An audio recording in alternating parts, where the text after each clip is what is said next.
We have risen from the ashes to school the masses. Hello, everyone. Welcome to another edition of the Scholars of Wrestling Show, episode 520. I am your man behind the microphone and your new Scholars of Wrestling World Heavyweight Champion. I am Scholar Tark. I am not Scholar Tark. What is my name? I am Scholar Jeff. Scholar Tarek is not present with us this week. He is on sabbatical. We wish you well, sir. And in the meantime, us holding down the fort, joining us this week, if we can get our lines right, is another undisputed scholar in his own right outside of the esteemed Scholar Tarek. He is the one and only Scholar Brian. Scholar Brian, how are we feeling tonight, sir? A little off-putting that you consider yourself in the same league as Scholar Tarek, but you know, I do, I do enjoy, I did Look, enjoy this last week and where the epic heist that Pete pulled off about a couple weeks ago, a month ago, in that time range was epically foiled by the spin of a wheel. hey, some of us just get luckier than others. What can I say? But even the hands of fate smile upon me. But that's another story for another time. In the meantime, we can't proceed any further without talking about our previous champion. You know him, you love him. He is a whirling cavalcade of delight, if ever there was one. He is Scholar Pete. Scholar Pete, how are you feeling? About 5 pounds lighter, maybe on your shoulder there. Feeling good? Feeling swift? As I live and breathe. It's a sad day, gentlemen, to know that apparently Scholar Tarek, who is champion somehow in this outrageous universe. I mean, I lost to a wheel. I didn't lose to a man, ladies and gentlemen. I lost to a wheel, Hey, electronic wheel that is taken over. yeah, the electronic eels have taken over this show, and And, you and, have and it's taken the absolutely title from ridiculous. Scholar Pete. What a tragedy. I Apparently we mean, can't apparently these non being able to not speak disease is permeating the Scholars of Wrestling universe, ladies and gentlemen. listen, at the end of the day, congratulations on your win, Scholar Jeff. It is right that, you take it back after a month. I just hope that you give me the rematch clause that I rightfully deserve. And I think that Scholar Brian would agree that I was I'm robbed. just I'm just sitting here, sitting back, relaxing, enjoying the fact that I don't have to be the one that's sitting on top of the mountaintop, kicking everybody off the edge of the mountain like I have been for the last 3 years. I could take a break and just watch and listen to the nonsense that is coming out of my fellow hosts and scholars.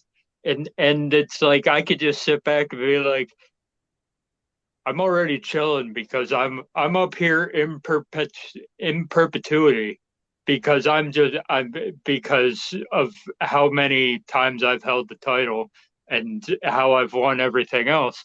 And it's like you guys are just going back and forth trying to get up here Listen, and you you're are the taking Charlotte Flair of the and Scholars of and you're Wrestling. It's taking fine. and you're just taking each other out back and forth. We don't have to lift a finger. We're just enjoying the nonsense that's going on down there. And meanwhile, never you worry, Scholar Pete. I've got you covered. The title will be defended eventually, in a time and place of my choosing, to be revealed at another date. But don't worry, I have not forgotten you. I also haven't forgotten you, the fans of this wrestling show, podcast, another cavalcade of delights, whatever you want to call it. We are here for you. And of course, knowing that, we cannot continue on with this show without kicking things off in the most appropriate of ways in a little segment we like to call Backstage Backstage news. News. News. News. News. news. Back us up here, Pete. Meh. News. All There you you got to go. do, damn it, Pete. It's okay. We very clearly miss Scholar Tark. We miss when he's not here, we're thrown off our vibe. So hopefully, Tark, we get to see you back in action very soon. But in the meantime, we gotta Aren't talk you here about though, Tarek? Apparently you're here. You said so at the top of the show. no, that was not Tarek. That was me No, being a he's dumbass. There's he's a trying to take it. difference. He's trying to body swap. He's trying to I mind am Captain or Ginyu. Deal with that reference. oh, Anyway, geez. moving on to a bit of backstage news that I personally find intriguing, and many other AEW fans will too. At long last, the price for AEW pay-per-views on HBO Max has now officially been revealed. The price is, as I guessed many months ago, $40, $10 off the usual cost from your regular pay-per-view provider, and you can get it right through HBO Max, which, you know, pretty convenient if, for instance, you are sharing an account with a friend or several. Wink, wink, nudge, nudge. There you go. Mhm. I mean, you're absolutely correct. I'm excited about this. I am a person who uses HBO Max almost every day. Either I'm watching a Big Bang or I'm watching an Expedition Unknown. Like it has great stuff on the app already. You're then going to throw in some AEW where you can watch live. You have baseball games where you can watch live. HBO is just such a nice package alone from just this pay-per-view idea where, hey, what a great thing. You've been enjoying the live AEW Dynamites? Well, here you go. For $40, you're going to see All In. You're going to see a casino battle royale at Double or Nothing. Like these are pay-per-view that you're going to want to watch for $40. But of course, with our app, you're watching Dynamite live. You can watch it on demand. There's all these other great shows. I think, honestly, this is a great price point for HBO Max. I think this is great for the wrestling fans. And if somebody's interested, I think it's great for AEW to be like, hey, it's $40. All our stuff is here. But if you want to see like premier things, it's $40. My question to you, gentlemen, and this is just like a scholar's like quick talk, is do we feel like they will be on demand in a year? Like if they go on to have what's the next one? All All in? out, All all out, out. yes. So we have All Out coming out, right? Say it's $40. When do we get it on demand where we can watch it on HBO Max? That's my question. That's where I'm curious. Is it something where in 6 months to a year? Like, I think the package as a whole for the $40 is great. I think it's great. Like you said, Scholar Jeff, $10 less than the normal pay-per-view. And like I said, you have the TNT and TBS deal with um with HBO Max. Like, I think this is a slam dunk. Like, Scholar Brian, what's your take on this? Here's the deal. This is the funny bit that I don't think a lot of people are realizing. Um, what's the price point for HBO Max? $10 a month. Um, it's 17.99 without ads. Okay, so without ads, you're paying $18. Then you're paying $40 for the pay-per-views. Mm-hmm. I'm like, technically, with this price point, you're paying more for the pay-per-views. If you really think you're basically paying around the same price point that you'd be paying the pay-per-views for, except one, you're getting a service. You're getting a service with the pay-per-views. The big thing here for me is that going through HBO Max, there's less chance of all the fuck ups that you've been hearing about with the pay per views that are being run through Bleacher Report or whatever service you're using. the amount of screw ups that have been had with these pay-per-views since the beginning of since they've been running them has been a crying out point for fans of AEW since Double or Nothing, the first one, 2019. So that's the big thing for me. The price point is negligible because it all comes out in the end to you're basically paying the same thing that you were paying. You're just slapping the HBO Max on top of it. You're paying $40 for the pay-per-view, but you also have to pay the monthly fee for the HBO Max on top of that. So that's not great, but Not that's for what it all is. people, though. Not for all people, because I know If you have a friend of ours actually gets HBO Max included as a part of their, I think maybe their like their phone plan or something like that. I know I've Well, got I mean, something if through mine. not, it's like not everybody does that. Not Right. that's not. It's like yeah, you have the you get the free service because you got a T-Mobile phone or whatever. But but I'm talking for the ones that just said screw it. We're getting HBO Max. The however much you're still paying for HBO Max on top of the pay-per-view. So yeah, you're paying $40 for the pay-per-view. You're also paying for HBO Max monthly, so it evens out. The big thing here is that there is a markedly less chance of pay-per-view fuck-ups like there have been when you're buying them through Bleacher Report, when you're buying them through all these other services, that three-quarters of the time you don't screw up at the beginning and you miss parts of the show because they couldn't get their act together. You're not going to have that problem anymore with them going through HBO Max. So that's my big thing. And also the smart thing that they're doing here is they're getting out from underneath Wrestlepalooza. And that is a perfect segue to what we're talking about next. Because yes, as Scholar Brian just alluded to, AEW All Out falls on the same day as the brand new show that's going to be added to ESPN, the PLE Wrestlepalooza. Uh, it's all going to be on the same day, the 20th, and it looks like AEW just announced that they're moving all AEW All Out to 3 p.m. So they're not going to be competing for time with WWE. First, it looks like, yeah, you can take your time, enjoy AEW All Out, and then wind down with some good old fashioned WWE Wrestlepalooza on your newly acquired ESPN app for $30 a month. All the apps. So it's like Buy all the apps, buy you're everything. you're paying $80. You're paying $80 on a Saturday for two wrestling shows.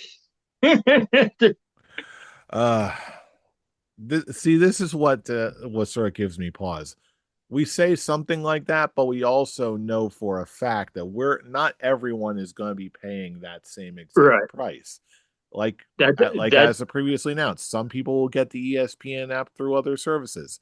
Some people will get HBO Max through other services. So not everyone is going to be paying the same price, but it's still the time will everything here seems to be shaken up, including but even before we get this new counter programming time thing, however you want to call it. yeah, but it's the smartest thing that AEW could have done because now you're not worried about that looming in the background. There's no crossover. There's no because everybody knows what's coming for WrestlePalooza.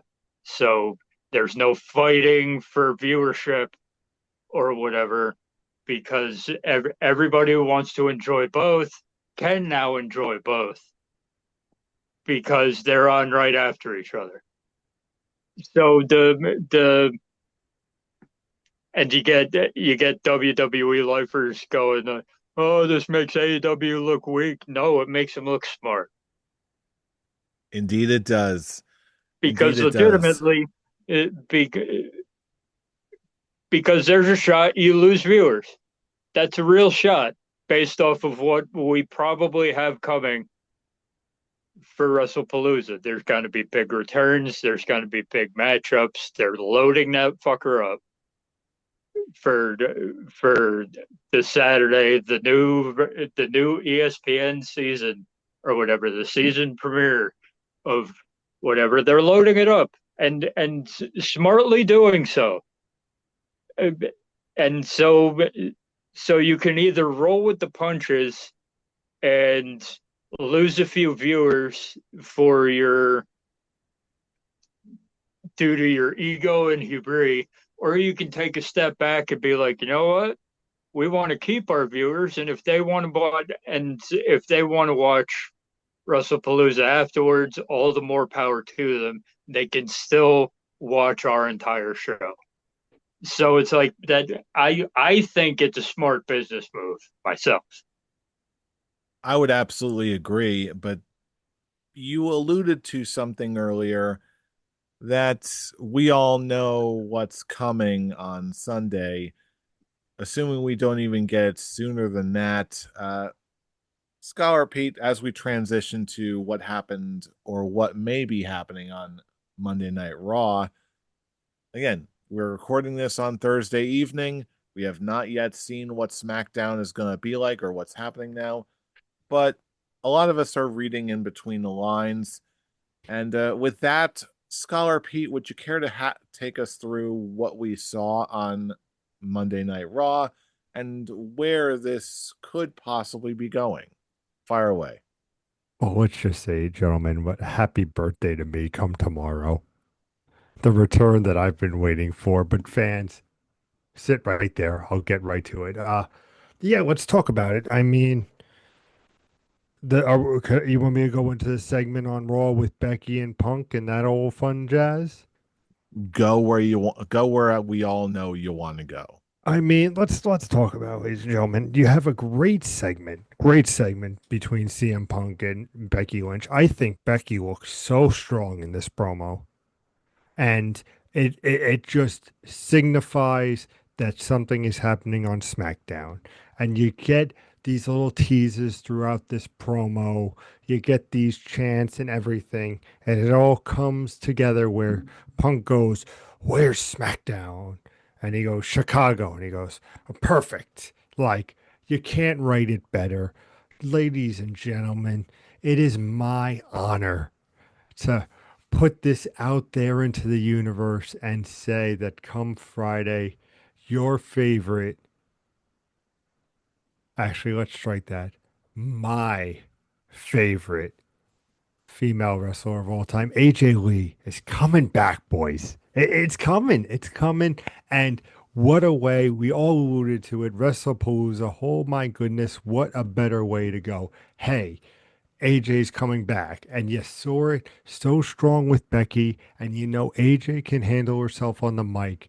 This is going to be this I think is going to be the best package going into this event, this PLE. I think if done right, the best thing is Punk and Seth. They may hate each other, but again, they're going to do what's best for business. And Becky with AJ, I just feel like the four of them, Triple H, all came together saying we can make something magical here.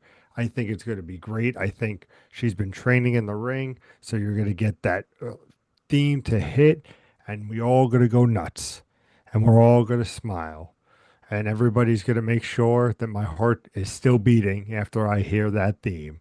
But I will assure you it will be, because next week I'll be talking all about it to you, ladies and gentlemen. But Look, gentlemen, what are your thoughts? look, it. We were talking about it in the group chat this afternoon, and I made the point to say when someone said we'll be discussing the will they won't, whether they will or they won't for about half the episode, and I'm like, no, we won't. It is completely obvious what is coming, to the point where if they do not deliver the return, you're going to piss off the entire crowd. Smarks and Smarks and what do we call them? The casuals, smarks and the casuals alike, because you have made it so completely obvious in the You- last two shows. The last two shows, the uh, the ending of Jesus Christ. What was the pay per view? What was the Clash in PLE? Paris? Clash in Paris. The ending of Clash in Paris and Monday Night Raw. You have made it so completely obvious where this is heading. Where if you do not deliver, you are going to piss everybody off. And even though you've been in the business of that for the last since about WrestleMania season, it's one of those where it's like, hey, let's get back on the good track and be like, we don't need any surprises here. We know where this is headed. It's a good place to go. Just do it. And within 24 hours of this recording, I expect that not only will we have confirmation of a match at Wrestlepalooza, we will have a visual confirmation of AJ Lee in back in the WWE. We will have that within 24 hours. They've done too much with the SmackDown's in Chicago Yeah, bit. it There's no 100%. reason for it not to happen. Watch it be Bailey though. Oh I no. will. God damn it. Well, did anyone pay attention to their Twitter or X feeds this past week? Apparently, someone reached out to WWE shop saying, "Oh, hey, is there any chance to get some AJ Lee shirts before And they Wrestlepalooza?" spoiled the shit out of it. And they're like, "Yeah, we're always making sure that we can have new shirts ready for incoming people, including AJ Lee." Like within 10 or 15 minutes, that post was deleted. So But too late. yeah, they My don't think girl we is coming saw home. it, but we did. My girl is Steve, coming home. it's like you can screenshot everything if you fuck that up. If you post that and leave it up for more than 10 seconds, it's over, bro. Okay, it's over, man. This whole thing, speaking of Punk, this whole thing reeks of AEW's Punk debut, where nobody said a thing, but they said a thing without saying the thing. This listen, at this point, at least better be AJ Lee coming back, because Do if you it's think the anybody ovation? else, Do you think her ovation is going to be insane? oh, of Oh, yeah. course it is. Of course Yeah. it is, especially in These Chicago. these people have been begging for it for about the same amount of time as CM Punk was gone. And since he came back, the this has been a logical the only thing that we should be talking about is how long she's going to be around. Is this like a one match? Is this like a one match deal, or is she I coming back for more? I did see a post that it was basically like they're like, yeah, it's this match, but like they're very much open talks for more. Like, and I feel like it's definitely if CM Punk went to her and been like, listen, it's like night and day there. You know what I mean? It's like, and she feels the warm welcome and everything, under Triple H's regime. Look at who he's brought back. Like, we've been not talking about, but look what Triple H has done in the time of being head. Like, the man has done some incredible returns. So why would this not be the next shocking one? I'm sure that's not. I'm sure at this point it's strictly in AJ Lee's whatever she wants to do with the balls in her court, Yeah, of essentially. course. But yeah, that let's be real. That's the big highlight from Monday Night Raw. Unless anyone did anything else jump out at you this past week, or is the heavy AJ hints pretty much it? Because That I know was that's it for me. that was pretty much it. Everything else was kind of standard. I mean, you got the aftermath of Breaker and Bronson Reed taking out Reigns. You got you're setting up some stuff, but once you put out the feelers of AJ Lee, it's one of those things where everything else kind of went out the window, and it's just like, all right, give us the return. You it's you are slamming us over the head with a sledgehammer, saying AJ Lee.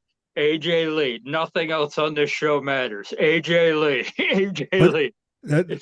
that's what it is. I've been on Twitter all week, and I've only seen stuff about AJ Lee and Joe Hendry. That's literally all my Twitter for wrestling has been, where you say his name and he appears. Yeah. But that should tell you just how memorable Raw was as a whole. Like, yeah, you got your stories, but like you said, Brian, the story is this week. AJ Lee is fucking back. Bingo. And really, it may not have the same impact, but AEW did have a return as well. With first of all, it's in regards to AEW and its women's division.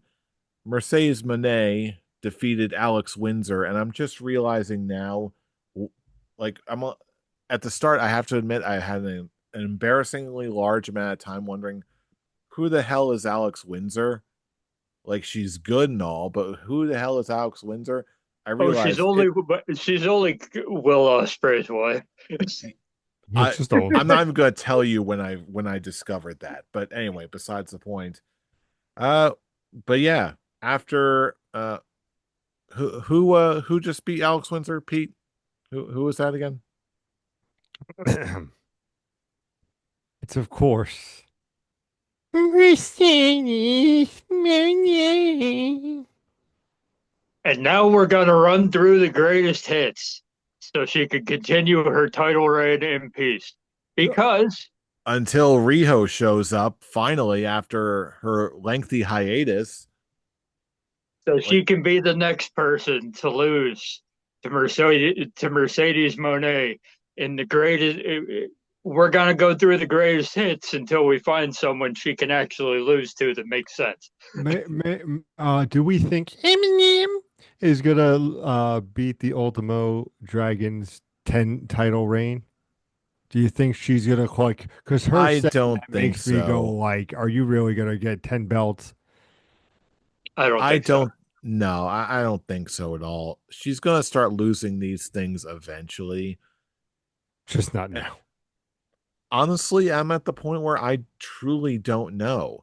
I did say on the show earlier that after after she beat Athena, not Athena, uh, after everything that's been going on, I really don't know. And to be fair, Timeless Tony Storm is in a very similar instance of who the hell can beat them, if not this person, then who. I feel like Riho is one of those people who, for at least for Mercedes, because she's been around for so long, because she is technically the first women's champion for AEW, I find myself wondering, could this be it for Mercedes? No, Well, not a chance in hell. As I said, this is a greatest hits side mission for Mercedes Monet. She needs an opponent for All Out, and Riho is available for a match. She Next is, victim. as you said, the first women's champion. It's just another notch. all right.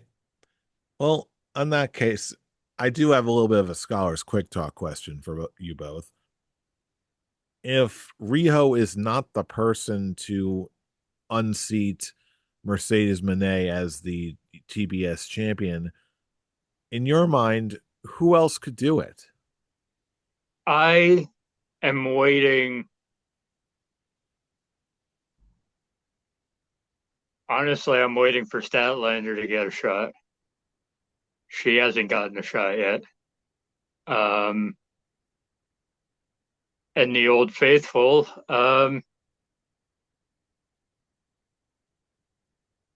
it's based off of everyone who's there. It's either Nightingale or Statlander. Maybe Hater if they if they if they build her up a little bit through her side mission feuds right now. But I mean, because I don't think Statlander and Monet have had interactions yet, right? I don't I think don't they have. believe so. Nothing's coming to So mind, but you would imagine they would have by now, right? that's why I'm like, maybe they've been holding it off until, okay, Mercedes has had the title long enough. Let's bring in someone who can beat her, and it's Statlander. Hmm, interesting. Yeah, I don't that if Statlander's ready to go, I imagine that would be a good as good a opponent as any to take it off of her. I do think Willow is very, very good. The only thing I'm hesitant to say about that is what if the only thing that I can think of is that maybe Willow is so over that she's one of the few people who can actually take it off of not Mercedes, but they're going to aim her even higher and have it take her to potentially take it off of Timeless Tony Storm, or maybe beat whoever beats her. Hmm.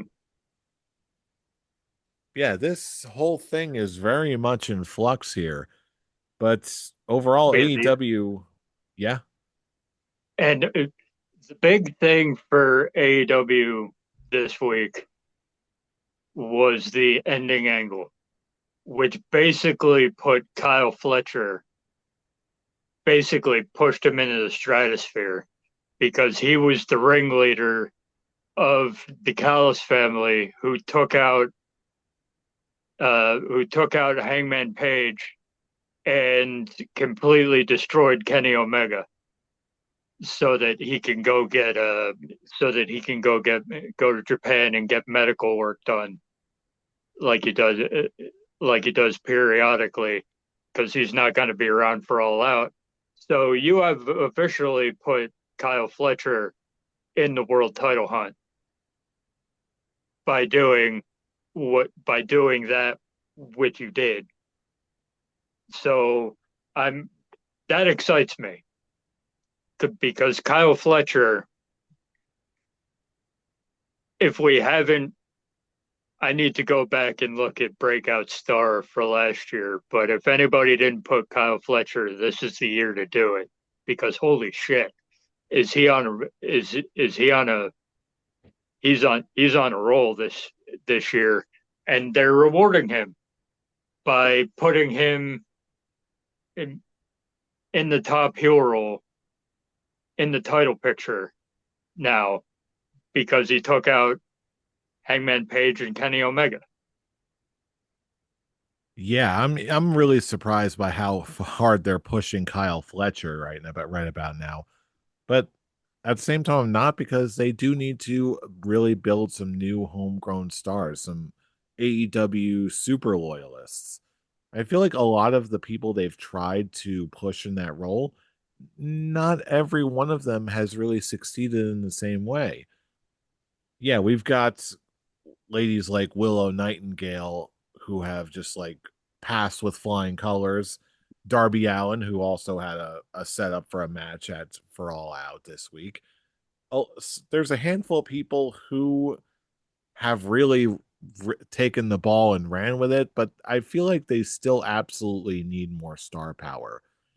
And I feel like, yeah, Kyle Fletcher's stock is rising, but I feel like I need to see just a little bit more to really put him over the top, if that makes sense. Yeah, it's like I'm not saying he should win the title or anything like that, but as a side piece in the overarching Hangman storyline, I think it's a good spot for him. Get him some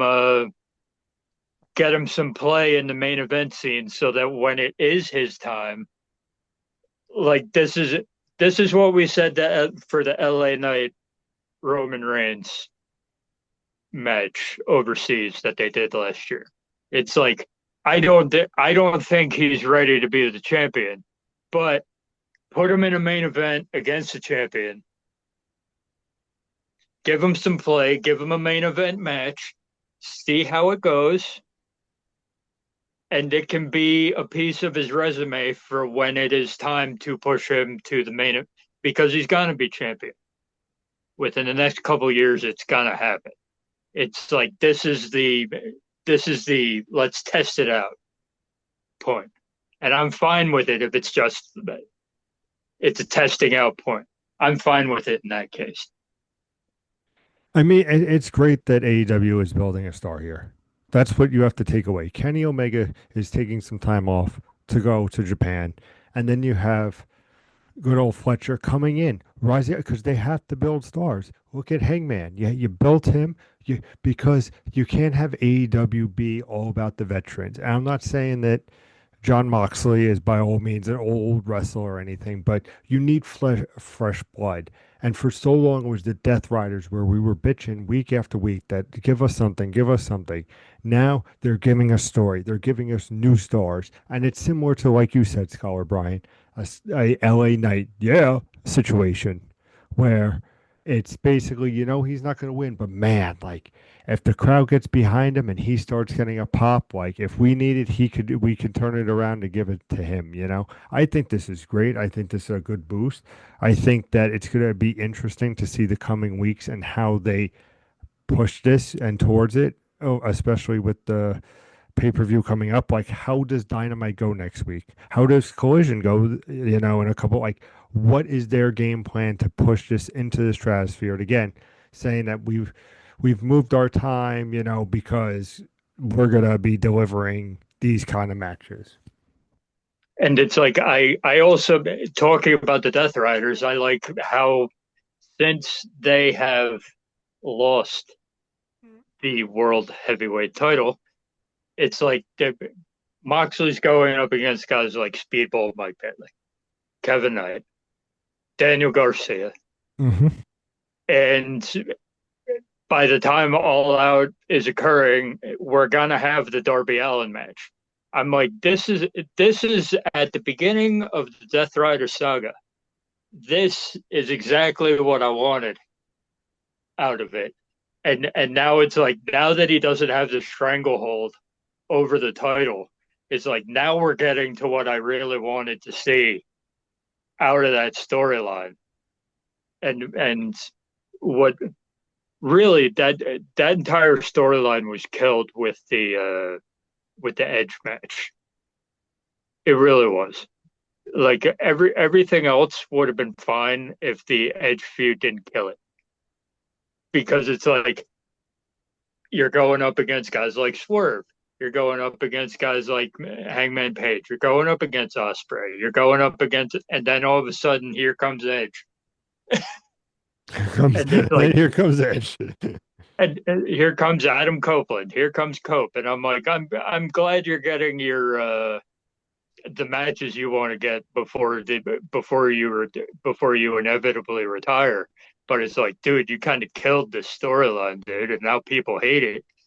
And now we want Swerve to become champion when it really wasn't Swerve's to have at that point. We were just like, we wanted off of Moxley because Copeland's match killed the feud. But we got to where it needed to get to in the end, where the right person took it off him. And now we're getting what we wanted the entire time with this feud. So it's like back on board with the Death Riders.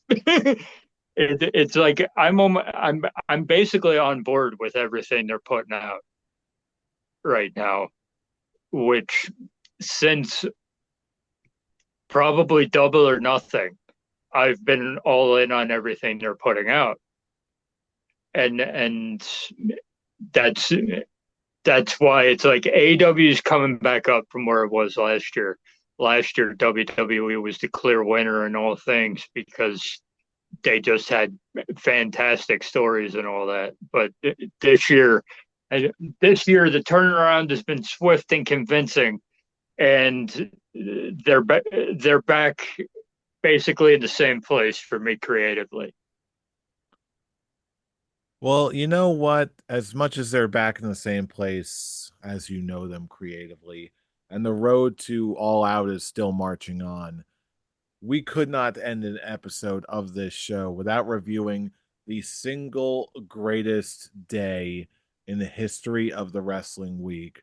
You know it, you love it. We are, of course, talking about the Saturday Night Slam Masters. I, of course, am your Saturday WWF World Wildlife Fund Saturday Night Velocity World Champion. I bring you the best of the best of the best every single week. I will tell you what you will be able to see. And Scholar Pete, what are you the champion of again? What is that? I'm glad you asked. Of course, I am the reigning and defending AEW Collision Corner heavyweight champion or cruiserweight, depending on the week. Depending on how many sandwiches you ate. I get it. I follow. But yeah, who kicked things off last time? Was it me who went first or was it you? Well, I'll give the people what they want. I'll go first. Delight the senses, sir. What can we look forward to on AEW Saturday Night Collision? Well, ladies and gentlemen, let me tell you something. If you've already enjoyed today's episode and you want more, just hit that like and subscribe button for us. Of course, for Collision Corner, we have our standard three-match setup. Of course, our first match is the Renaissance Fair match. You have Robin Hood going in a one-on-one match against Friar Tuck in a who really owns the Renaissance Fair Sherwood Forest match. This is a match people have wanted to see and people have not asked for. But here at the AEW Collision Corner, we give you what you don't ask for, and you're going to like it. Indeed we do. Indeed we do. What else can we look forward to on AEW Collision? A land where we ask for nothing and get less.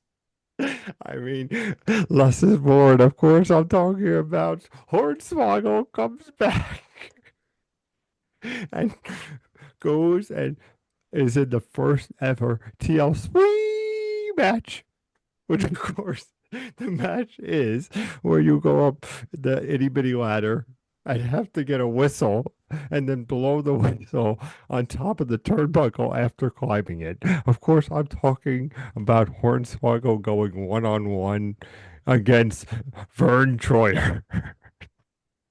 Yes, Wow. Mini Me from the Austin Powers is coming back to Is this face where Hornswoggle in a whistleblowing match.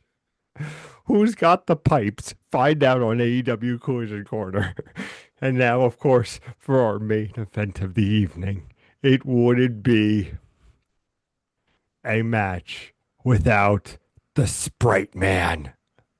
That's right. Dr. Sprite Man is coming back to go one-on-one against Henry Huckleman. This is the match you've wanted to see, ladies and gentlemen, in a 48-minute Iron Man match. It's going to be great, and it's our main event because we are AEW Collision Corner, and we bring the best wrestling and entertainment anywhere. Oh, you can only say that because you don't know what we've got in store for you this week on a World Wildlife Fund Saturday Night Velocity. Because we've got the return match you never expected you ever see again. But yes, sir, boy, we got him. We've got in a triple threat match, the rematch you've always wanted to see. We've got Norman Smiley going up against Silver King, who's also going up against Volano 5.0. Yes, it's the triple threat match from WCW that you never thought you'd ever see again, but desperately wanted in all of your wildest dreams. But that's not all. I mean, wasn't As that on Thursday Night Thunder, the B show, like your show to my show? Oh, it was once upon a time, but the fans have been clamoring for a rematch, and now we're happy to say that we're finally going to be getting to see it on World Wildlife Fund Velocity, Saturday night's World Velocity. But anyway, A lot of that's only just velocity. one of many action-packed matches because, ladies and gentlemen, we've got the Sandman going up against the one and only, the living legend himself, Terrence Wiggins. We got him too. Terrence Wiggins is going to be in the house. He's going to be delivering against the hardcore legend himself. It'll be a spectacle unlike anything you've ever seen before. But wait, we're still not done. In What's the the main main event? in the main event is a clash of the true legends. The clash that you never thought you'd ever see again. You never thought you'd ever see, period. But now two friends, two allies have finally collided, and they will meet in the spectacle that you can only see on World Wildlife Fund Saturday Night Velocity. You will see the dynamic team up between Neon Noodle and Teeth Malloy in a Duck Tracy on a pole match. That's right, you heard it here first. The legends collide in a spectacle one time only, once here, never again. And that's the match you can expect on Wildlife Fun Saturday Night Velocity main event. Cuckoo Gajube, Scholar Ryan, what show will you be watching on this Saturday Night Slam Master Saturday night? Oh yeah, I what's will going on say, through your head? I will say that both shows went very hard this week. However, due to the fact that I know for a fact that one of these matches was inspired by me drinking a Sprite, I have to go with World Wildlife Fund Saturday Night Velocity because Of course you do. Of course you do. because our champion was prepared and did not need a visual aid I should have said 7 Up. to make one of his matches come true. Honestly, Pete, I thought you were gonna be making a some sort of bizarre Pepsi Man reference. Sprite Man versus Pepsi I Man, will say Clash that of the Ages. Robin Hood versus Friar Tuck was very inspired, but it kind of went downhill from there. Well, I'll ask Scholar Tark. What do you think, Scholar Tark? Sorry, Scholar Jeff. Well, I know I'm very biased, but my pick is always World Wildlife Fund Saturday nights Velocity main event Velocity Saturday night. Velocity, velocity. Well done. Yes, of course. And of course, a very wonderful preview from what we can expect from Saturday night's collision. But with that being said, now is the point of our show where you've heard what we think, but now is the point where we turn it back over to you, our fellow fans. What do you think is going to actually happen in the next week leading up to All Out and Wrestlepalooza? Will we actually see the return of AJ Lee? Well, no matter what you think, let us know all across the internet. And if you want to join in the conversation yourself, follow us on Twitter and join in the conversation personally. Scholar Brian, where can I reach you? You can reach me at the top of the mountain at Atomic Beanpole, And Scholar Pete. Staring at Pete's monkey. And Scholar Pete, where can they reach you? Of course, they can reach me over on the Twitter. You're writing this down, ladies and gentlemen. You might want to. It's at Improv Pete. Say hello to Monkey. Hello, Monkey. And Monkey 2 can follow me at I'm Robbie Rage. And for all of these relevant social media links and much, much more, the latest of the happenings here at the Scholars Wrestling Show, you can find all of these relevant social media links and much, much more in our link tree in the description box below. That's linktree/scholars of wrestling. And with that, There's no other place to be than just waiting with anticipation to see what happens on SmackDown. If all the rumors are true, we're going to be there because you know who we are. We're gonna light We're it the up. we're the scholars of wrestling, and you have just been schooled. You're welcome. You're You're welcome. welcome. We're going to be waiting for AJ Lee. Join us, Pete, won't you? Pete's too excited. He can't do the bit.